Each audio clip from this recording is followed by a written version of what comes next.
Tarbiyah Sunnah Channel. Lillah, nyunnah, merenah. Yuk belanja di Tarbiyah Sunnah Mart.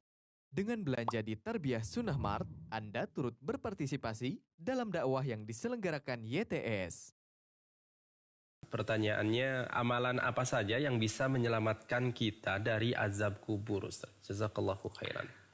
Iya, barakallahu fiik. Ya. Amalan apa yang bisa menyelamatkan kita dari azab kubur? Ya, yang pertama, seluruh amal soleh yang Allah perintahkan bisa menyelamatkan kita dari azab kubur. Ya, laksanakan semua perintah Allah, baik yang fardu termasuk yang sunnah. Kedua, seluruh upaya menghindarkan apa yang Allah larang itu juga penyelamat dari alam kubur. Jauhi semua larangan Allah, laksanakan semua perintahnya, insya Allah tidak hanya selamat di dunia, di alam kubur, sampai ke akhirat nanti. Itu intinya, ya. Namun ada beberapa hadis yang spesifik yang menjelaskan penyebab orang diazab di alam kubur.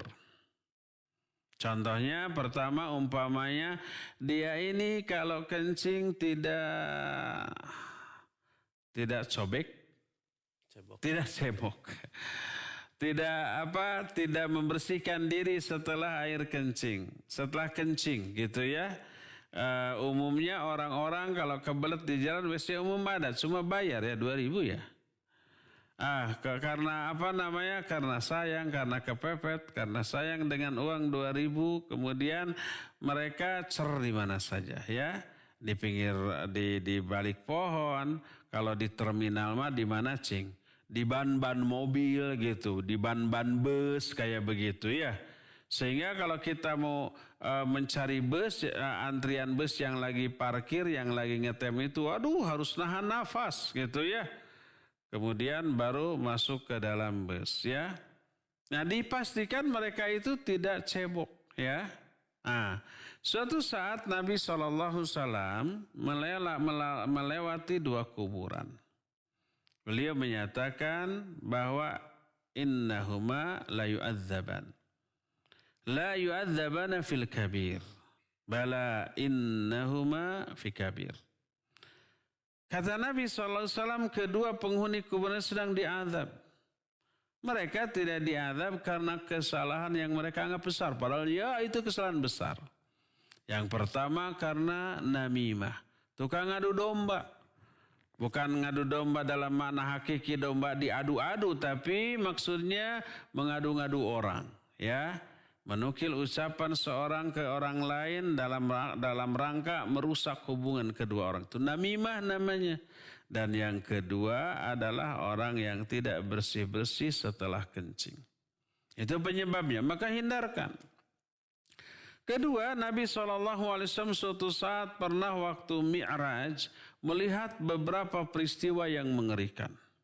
Beliau melihat ada orang yang kukunya amat sangat panjang, kemudian mencakar-cakarkan kuku panjang itu ke wajahnya dan ke dadanya. Berlumuran darah. Sampai Nabi SAW mengeri melihatnya. Ketika ditanyakan kepada Jibril, beliau menjawab itu adalah orang-orang yang suka makan daging manusia. Artinya bukan dengan makna yang sebenarnya, kiasan. Ada yang suka menggibahi orang. Karena Allah dalam Al-Quran mengistilahkan gibah dengan memakan daging bangkai saudara yang sudah mati. Allah menyatakan wala yaghtab ba'dukum ba'dha ayuhibbu ahadukum ayyakula lahma akhihi maitan fakarihtumu. Ya. Kata Allah, jangan sebagian kalian menggibahi sebagian yang lain. Suka enggak kalau kalian memakan daging bangkai saudara kalian yang sudah mati? Pasti kalian tidak suka. Ya. Nah itu nanti di akhiratnya, di alam kuburnya akan diberi azab, dikasih cakar-cakar dari besi-besi, dari logam yang sangat tajam. Dia cakar-cakarkan ke wajahnya, ke dadanya sampai berlumuran darah. Ini menunjukkan salah satu penyebab azab kubur adalah menggibahi orang, dan banyak lagi. Intinya semua kemaksiatan menjadi penyebab orang itu diazab di alam kubur. Ya, jauhi semua maksiat, semua yang Allah larang, lakukan semua yang Allah perintahkan. Tidak hanya selamat di alam kubur, tapi juga di dunia sampai ke akhirat nanti. Wallahu a'lam.